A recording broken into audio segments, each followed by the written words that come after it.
Smart cities of India में आज हम बात करेंगे सूरत की।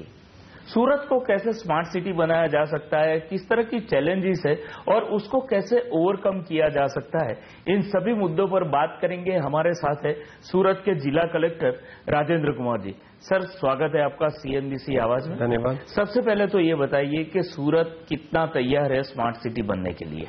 जी हाँ, बिल्कुल तैयार है और मुझे लगता है कि सबसे ज्यादा तैयार है। किस तरह से? 2010 से 11 का जो सूरत शहर का ग्रोथ रेट रहा वो 55% से ज्यादा रहा। 2001 से 2011 में 65% से ज्यादा ग्रोथ रेट था और 1991 से 2001 के बीच का ग्रोथ रेट जो है वो 80% से अबव था। तो पिछले 3 साल का एनुअल डेकेडल ग्रोथ रेट जो सूरत शहर का है वो बाकी किसी भी शहर से लगभग 2 से 3 गुना ज्यादा रहा है। तो उस पेस पे ये शहर ग्रो कर रहा है पिछले 30 साल से। और सबसे बड़ी बात है ये है कि उसी पेस पे हम इंफ्रास्ट्रक्चर प्रोवाइड करवा पा रहे हैं, उसी पेस पे हम जो है वो इसको रोड्स दे पा रहे हैं, सीवरेज सिस्टम दे पा रहे हैं, सॉलिड वेस्ट मैनेजमेंट सिस्टम दे पा रहे हैं। Surat is one of the few cities की जिसमें 95% से ज्यादा सीवरेज सिस्टम का कवरेज है। सर, सूरत का इंफ्रास्ट्रक्चर कितना तैयार है स्मार्ट सिटी बनने के लिए? स्मार्ट सिटी बनाना है तो सबसे पहली चीज जो है बेसिक इंफ्रास्ट्रक्चर आता है, जिसमें रोड नेटवर्क है, सीवरेज सिस्टम है। We are on the verge of completing and providing 100% sewerage system. 100% solid waste collection system Surat में होता है, उसका साइंटिफिक मैनेजमेंट होता है।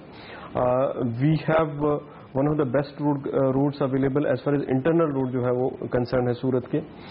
सूरत शहर में BRTS ऑलमोस्ट कंप्लीशन पे है और मुझे लगता है कि थोड़े ही समय में शायद जो है वो इस इंफ्रास्ट्रक्चर को और बूस्ट जो है मिलने वाला है।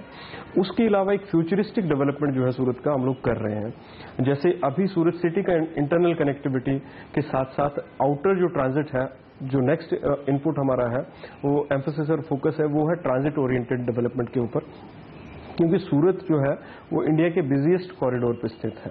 दिल्ली मुंबई कॉरिडोर के ऊपर सूरत स्थित है। यहाँ से नेशनल हाईवे निकलता है, यहाँ से मेजर रेलवे नेटवर्क क्रॉस करता है। इसके अलावा आने वाले टाइम में अहमदाबाद मुंबई एक्सप्रेस हाईवे यहीं से क्रॉस करेगा। आने वाले टाइम में शायद अहमदाबाद मुंबई बुलेट ट्रेन जो है वो यहीं से क्रॉस करेगा। डेडिकेटेड फ्रीट कॉरिडोर जो है वो यहीं से क्रॉस कर रहा है।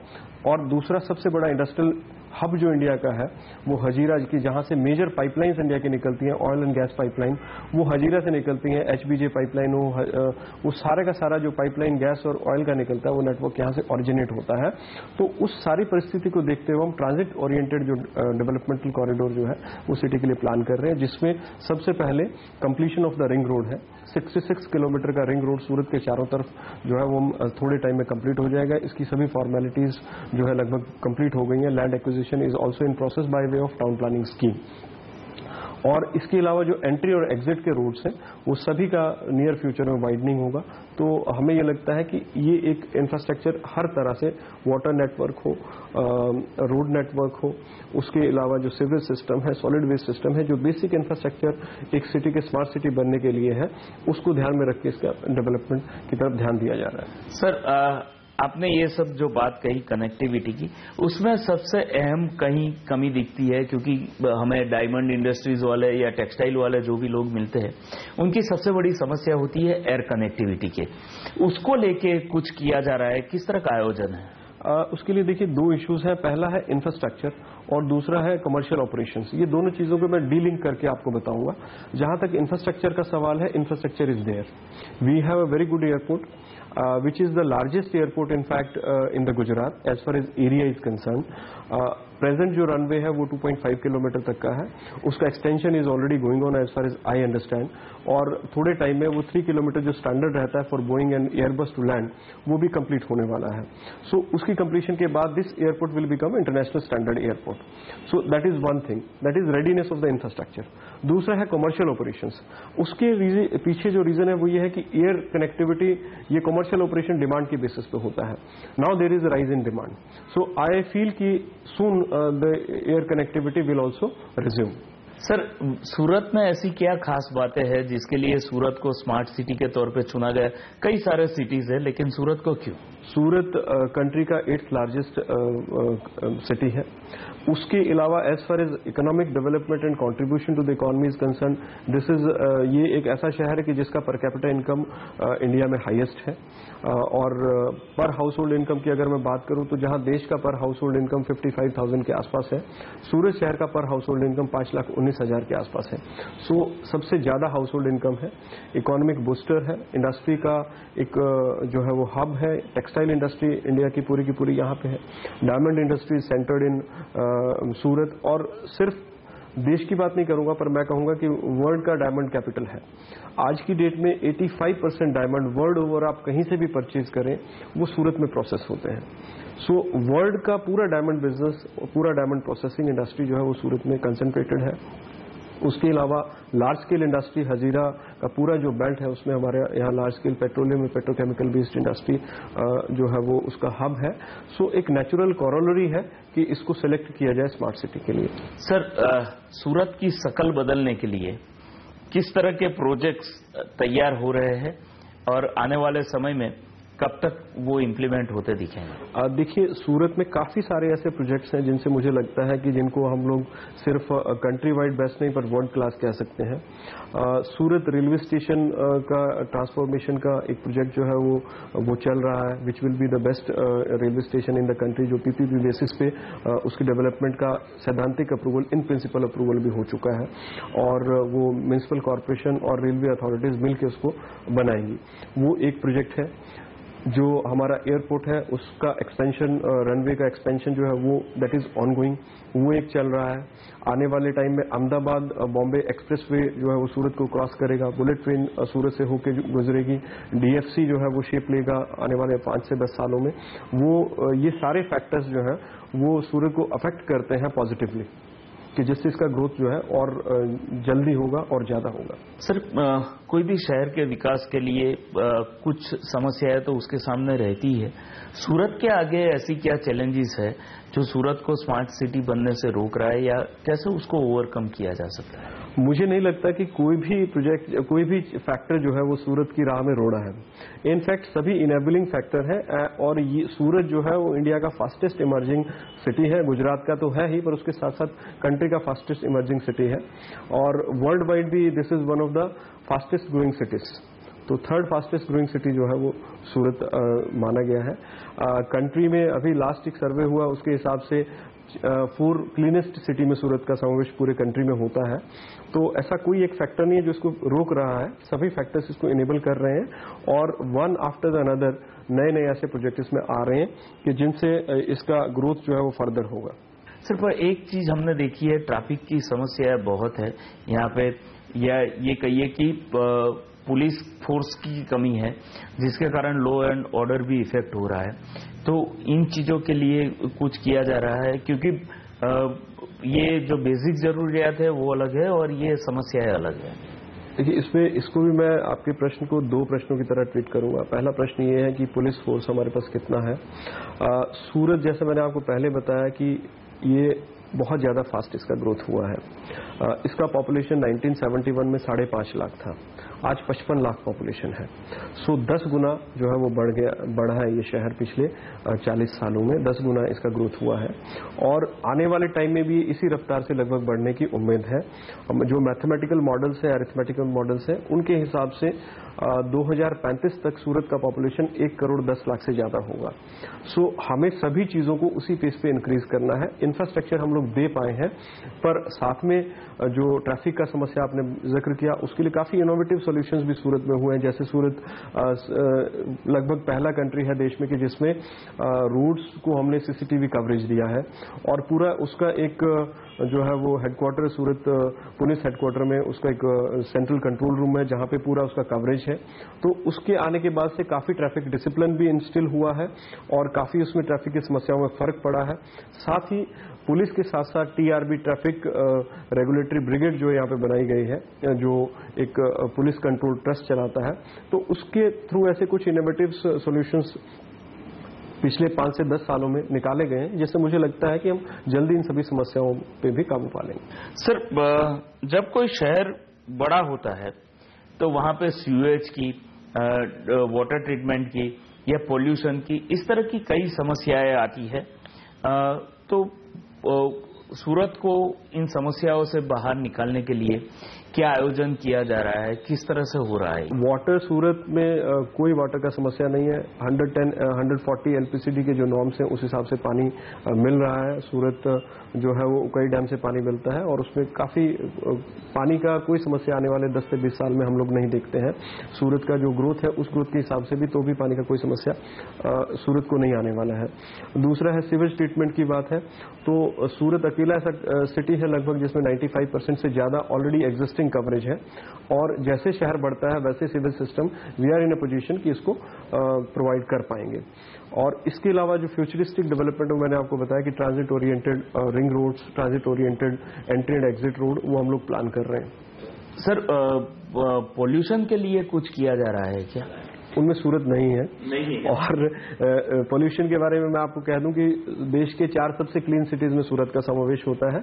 ये आसपास के जो इंडस्ट्रियल एरिया है उनकी अपनी कुछ समस्याएं हैं, उसमें भी कॉन्टिन्यूसली जो है वो टेक्नोलॉजी अपग्रेडेशन से लेके और हैंड होल्डिंग ये हम लोग करते रहते हैं और मुझे लगता है कि सूरत के इंडस्ट्रियल एस्टेट्स भी काफी क्लीन और अनपॉल्यूटेड है।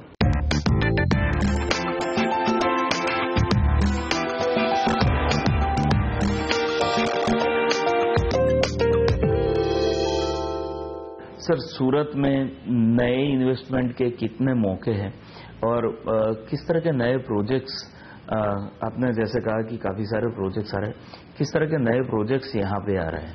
बिल्कुल गाजवी प्रश्न है आपका। सूरत जो है वो अगर इंडस्ट्री के लिहाज से देखा जाए तो एम्प्लॉयबिलिटी जिन इंडस्ट्री में हो ऐसी इंडस्ट्री यहाँ पे सबसे ज्यादा आपको मिलेगी। टेक्सटाइल्स हैं, लूम्स हैं और diamond cutting and polishing industry है। ये सारा का सारा एम्प्लॉयमेंट इंटेंसिव इंडस्ट्री है। इसमें ऐसा कोई इंडस्ट्री नहीं कि जिसमें एम्प्लॉयमेंट कम होता है। पर लैक इन्वेस्टमेंट के ऊपर डायमंड और टेक्सटाइल में मैक्सिमम एम्प्लॉयबिलिटी जो है वो होती है किसी भी और लार्ज सेक्टर के बजाय। तो यहाँ पे हाउस होल्ड, कॉटेज और एमएसएमई सेक्टर जो है वो सूरत का कोर है और वही एक रीजन है कि पॉपुलेशन इतनी ग्रोथ बढ़ रही है। मैंने आपसे जो जिक्र किया कि सूरत का पॉपुलेशन ग्रोथ 65% हुआ और ये हुआ, तो उसमें खास बात यह है कि सूरत को आप मिनी भारत समझ सकते हैं। सूरत के अंदर मोर देन 42% लोग जो है वो फर्स्ट जनरेशन माइग्रेंट है बाकी स्टेट से और मोर देन 43% लोग जो है फर्स्ट जनरेशन माइग्रेंट है गुजरात के अदर डिस्ट्रिक्ट से। So Surat is a mix of entire country. और दूसरा जो है कि एमएसएमई सेक्टर ग्रो कर रहा है, उसके अलावा न्यू इंडस्ट्री हमारे पास आ रही है। 2000 जो हमारा वाइब्रेंट गुजरात समिट हुआ उसमें 2700 से ज्यादा एमओयूज नई इंडस्ट्री के सूरत में हुए हैं। तो आने वाले 3 से 4 साल में हम लोग देखते हैं यूजुअली 3 to 5 years जो है वो जेस्टेशन पीरियड होता है किसी भी इंडस्ट्री के आने का। सो 3 से 5 साल में 2700 से ज्यादा नई इंडस्ट्री, नए प्रोजेक्ट सूरत में आने वाले हैं, जो मैं आपको तथ्यों के बेसिस पे कह सकता हूं। उसके अलावा डायमंड रिलेटेड जो है नया ड्रीम सिटी जो पूरा यहाँ पे नया बन रहा है, जिसके बारे में आपने शायद सुना भी होगा।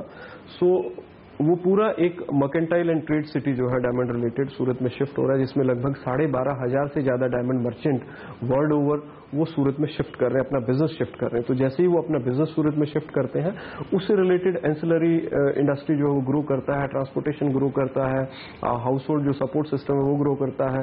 तो वो सारा एंसिलरी जो सपोर्ट सिस्टम है वो ग्रो करता है, उन सब में नया एम्प्लॉयमेंट का जरूरत है। तो मुझे लगता है कि जो जिस ट्रेंड से और जिस पेस पे सूरत ने अभी तक ग्रो किया है वो ट्रेंड आगे भी कंटिन्यू करेगा। जितने भी बड़े शहर होते हैं उन सब में एक स्लम की समस्या बहुत होती है। सूरत को कैसे स्लम फ्री किया जाए, उसके लिए किस तरह के डेवलपमेंट प्लान है और रिहेबिलिटेशन के किस तरह के प्लान है? पूरे गुजरात में स्लम रिहेबिलिटेशन और इन सिटू डेवलपमेंट का जो है वो गवर्नमेंट ने पॉलिसी निकाला है 2 साल पहले। उस पॉलिसी के हिसाब से स्लम आइडेंटिफिकेशन हुआ है।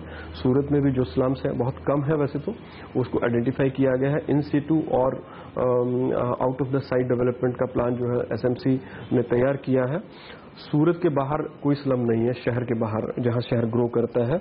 उसके अलावा जो लो इनकम ग्रुप है, मिडिल इनकम ग्रुप है और इकोनॉमिक वीकर सेक्शन है, उनके लिए हाउसिंग कंस्ट्रक्शन का जो है बहुत लार्ज स्केल पे सूरत म्युनिसिपल कॉर्पोरेशन, हाउसिंग बोर्ड और सूरत अर्बन डेवलपमेंट अथॉरिटी ने लिया है। 6 महीने इस पिछले जो हमारा 1 साल गया है 14-15 का, उस साल में सूरत म्यूनिसिपल कॉर्पोरेशन ने लगभग 12,000 new houses economic weaker section और LIG लो इनकम ग्रुप के लिए तैयार किए हैं। उसी तरह सूरत अर्बन डेवलपमेंट अथॉरिटी ने लगभग 1750 हाउसेज जो है EWS और लो इनकम ग्रुप के लिए तैयार किए हैं। ये शायद आप अफोर्डेबल हाउसिंग की बात कर रहे हैं। अफोर्डेबल हाउसिंग के लिए भी कोई योजनाएं चल रही है? जी, मैं लो इनकम ग्रुप और इकोनॉमिक वीकर सेक्शन की बात कर रहा हूँ। बिल्कुल अफोर्डेबल हाउसेज में LIG और इकोनॉमिक वीकर सेक्शन उसी में आता है, which is almost a subsidise kind of house. उसका कंस्ट्रक्शन कॉस्ट जो बहुत ज्यादा होता है, लैंड फ्री ऑफ कॉस्ट दिया जाता है और यूनिट कॉस्ट भी जो है लगभग 50% पे उनको पड़ता है। लगभग पिछले एक साल में Surat urban development authority, municipal corporation और हाउसिंग बोर्ड ने मिलकर मेरे हिसाब से 15,000 के आसपास हाउसेज बनाए होंगे और सिमिलर प्लान हमारा है। सूरत अर्बन डेवलपमेंट अथॉरिटी इस साल फिर से 3,000 हाउसेज जो है वो नए कंस्ट्रक्ट कर रही है। सर, कोई भी शहर को अगर स्मार्ट सिटी बनाना है हमें, तो उसमें पब्लिक ट्रांसपोर्ट का सबसे बड़ा रोल रहता है और उसमें अहम रोल होता है मेट्रो का। मेट्रो को लेके कोई आयोजन किया जा रहा है नियर फ्यूचर में देखने को मिल सकता है? प्राथमिक चर्चाएं हैं, चल रही हैं, लेकिन आधिकारिक तरीके से मैं आपको यस या नो दोनों ही करने की पोजीशन में नहीं हूं। कौन कौन सी इंडस्ट्रीज सूरत में आ रही है? जैसे आपने कहा कि करीब 2,700 प्रोजेक्ट जो है वो वाइब्रेंट में साइन हुए और यहाँ सूरत में आने वाले हैं। कौन कौन सी बड़ी इंडस्ट्रीज है या छोटी इंडस्ट्रीज है जो नियर फ्यूचर में आई यहाँ? 2,700 बहुत अलग अलग कैटेगरी के प्रोजेक्ट हैं, जिसमें फूड प्रोसेसिंग इंडस्ट्री है, पेट्रोकेमिकल इंडस्ट्री है और MSME सेक्टर की बहुत सारी इंडस्ट्रीज हैं। रियल एस्टेट से रिलेटेड जो प्रोजेक्ट्स हैं वो हैं। और उसके अलावा एक जो मेजर प्रोजेक्ट है जिसके बारे में मैं कह सकता हूँ कि वो अपने आप में यूनिक प्रोजेक्ट है, वो है diamond research and mercantile city, जिसमें लगभग 1,600 हेक्टेयर जमीन जो उसके लिए अलग से दिया गया है और 579 हेक्टेयर पे एक्चुअल वो सिटी का कंस्ट्रक्शन हो रहा है, जिसमें डायमंड और ट्रेड रिलेटेड जो है वो नया पूरा एक सिटी जो नया आ रहा है। वो मेरे ख्याल से सबसे बड़ा एक प्रोजेक्ट है जो प्लांट सिटी अपने आप में एक अनोखा शहर बनेगा। सर, सूरत एक ऐसा शहर रहा है जिसमें फ्लड की समस्या पहले बहुत बड़े पैमाने पे हो चुकी है। अभी भी अगर ज्यादा बारिश होती है तो ये समस्या देखने को मिलती है। उससे निजात पाने के लिए या उसके परमानेंट सॉल्यूशन के लिए कोई योजना बनाई गई है? सूरत का बड़ा यूनिक लोकेशन है। फ्लड प्रोन सूरत हमेशा से रहा है क्योंकि बिल्कुल रिवर के बैंक पे बना हुआ तापी नदी के किनारे है और उकई जितना बहुत बड़ा एक लार्ज डैम जो है वो उसके जो है वो मतलब एरिया में पड़ता है। इस वजह से वो फ्लड प्रोन जो है वो हमेशा रहेगा, लेकिन उसके प्रोटेक्शन के जो मेजर्स हैं वो लिए जा रहे हैं। 2006 का जो 5-6 का जो फ्लड था उसके बाद से पूरा सुगन्या कमीशन बना, उस कमीशन की रिपोर्ट के बेसिस पे फ्लड प्रोटेक्शन जो मेजर्स हैं वो लिए जा रहे हैं। उनमें सबसे बड़ा है कि फ्लड प्रोटेक्शन वॉल जो लो लाइंग एरिया सूरत में आइडेंटिफाई किए हैं उसके बाद से जो सर्वे हुआ है वो एरियाज में सबसे पहले पानी भरता है, तो उस पूरे एरिया में फ्लड प्रोटेक्शन वॉल जो है वो बनाया जा रहा है। और जो सीवरेज सिस्टम के जो जितने भी मेन होल्स वगैरह जो ट्रीटेड वाटर के भी रहते हैं और स्टॉर्म वाटर ड्रेनेज जो बना हुआ है, तो स्टॉर्म वाटर ड्रेनेज भी जहां जहां सिटी में बाहर निकलता है उस पे जो है वो वॉल सिस्टम के गेट्स लगा दिए गए हैं, सो दैट कि जब रिवर बेड में पानी हो तो स्टॉर्म वाटर ड्रेनेज की जो ड्रेन लाइंस होती है उसको भी आप क्लोज कर सको, सो दैट बैक फ्लो न रहे। क्योंकि सूरत का बड़ा यूनिक लोकेशन है, एस्चुअरी रिवर है, ये डेल्टा रिवर नहीं है। एस्चुअरी रिवर होने की वजह से जो सी वाटर है वो भी हाई टाइड में रिवर में अंदर आता है, तो एक ऐसी सिचुएशन कई बार निर्माण होती है कि हाई टाइड है और फ्लड वाटर आ रहा है, सो दोनों जब इकट्ठा मिल जाता है तो पानी ओवरफ्लो होकर बाहर निकलता है। और ऐसे जितने एरियाज थे उनको आइडेंटिफाई करके वहां पे प्रोटेक्शन वॉल बनाया जा रहा है ताकि वो ओवरफ्लो होकर सिटी में एंटर ना करे। तो मुझे लगता है ये काम भी आने वाले 2 से 3 साल में कंप्लीट हो जाएगा और उसके बाद सूरत को मैं कह सकता हूं कि कंप्लीटली फ्लड प्रूफ एक सिटी बन जाएगा। सर, कनेक्टिविटी की अगर बात करें तो सूरत से हर शहर में जाने वाली बसेस चलती है, लेकिन एक नेशनल या इंटरनेशनल स्टैंडर्ड का बस स्टॉप यहाँ पे नहीं है। उसको लेके कोई प्लान चल रहा है? क्योंकि हमने सुना है कि बहुत जल्दी ही इस तरह का कोई बस स्टॉप बनने वाला है। आने वाले समय में 3 आयोजन ऐसे हैं जो मैंने आपको पहले भी कहा कि ट्रांजिट ओरिएंटेड एक डेवलपमेंट जो हम लोग प्लान कर रहे हैं, जिसमें एक है मल्टी मॉड्यूलर ट्रांसपोर्ट हब, जो metro railway, taxis, auto rickshaws और हाईवे बसेस और BRTS जो हमारा इंटरनल बस लोकल बस सर्विस होती है, बस रैपिड ट्रांजिट सिस्टम, ये सभी को इंटीग्रेट करेगा कि आप अगर बाहर से बस में आ रहे हैं, आप वहां पे उतर जाइए, आपको वहां से रेलवे के लिए कनेक्टिविटी मिल जाएगा, एयरपोर्ट के लिए कनेक्टिविटी मिल जाएगा, आपको शहर के किसी छोटे से विस्तार में जाना है तो आपको ऑटो टैक्सी भी वहीं से मिल जाएगी। इस तरह का जो मल्टी मॉड्यूलर ट्रांजिट स्टेशन है वो सूरत के लिए हम लोग प्लान कर रहे हैं, which will take shape shortly. उसके अलावा इंडस्ट्री का एक अपना अलग समस्या है, क्योंकि इंडस्ट्री का ज्यादातर जो माल आता है, कच्चा माल हो या उत्पाद हो, वो दोनों ट्रक्स के थ्रू जो है वो प्राइमरीली इंडस्ट्री में से निकलता है, चाहे वो फिर रेलवे स्टेशन जाए या उसके गंतव्य पे जाए। तो उसके लिए भी हम लोग जो है वो दो अलग अलग कॉर्नर्स पे यहाँ पे सूरत के लिए वो लॉजिस्टिक्स पार्क्स जो है वो प्लान कर रहे हैं। एक हजीरा की तरफ रहेगा जो हजीरा के इंडस्ट्रियल बेल्ट को ये लॉजिस्टिक्स पूरा करेगा, और दूसरा जो है हमारा जो एग्जिस्टिंग मेजर इंडस्ट्रियल बेल्ट है वो पांडेसरा और सचिन का है, वो उस एरिया के आसपास में एक लॉजिस्टिक्स पार्क रहेगा। तो हम लोग सूरत के लिए दो नए लॉजिस्टिक पार्क इंडस्ट्रियल ट्रांसपोर्टेशन के लिए प्लान कर रहे हैं। तो ये तीन चीज जो है मुझे लगता है आपके प्रश्न का एक उत्तर देती है। तो सूरत के रीडेवलपमेंट के लिए काफी सारी योजना है। एक नया रीडेवलपमेंट प्लान तैयार होना है जो सूरत को स्मार्ट सिटी बना सकता है, और जो समस्या है यहाँ की इंडस्ट्रीज की एयर कनेक्टिविटी वो भी बहुत ही जल्द सॉल्व होने वाली है।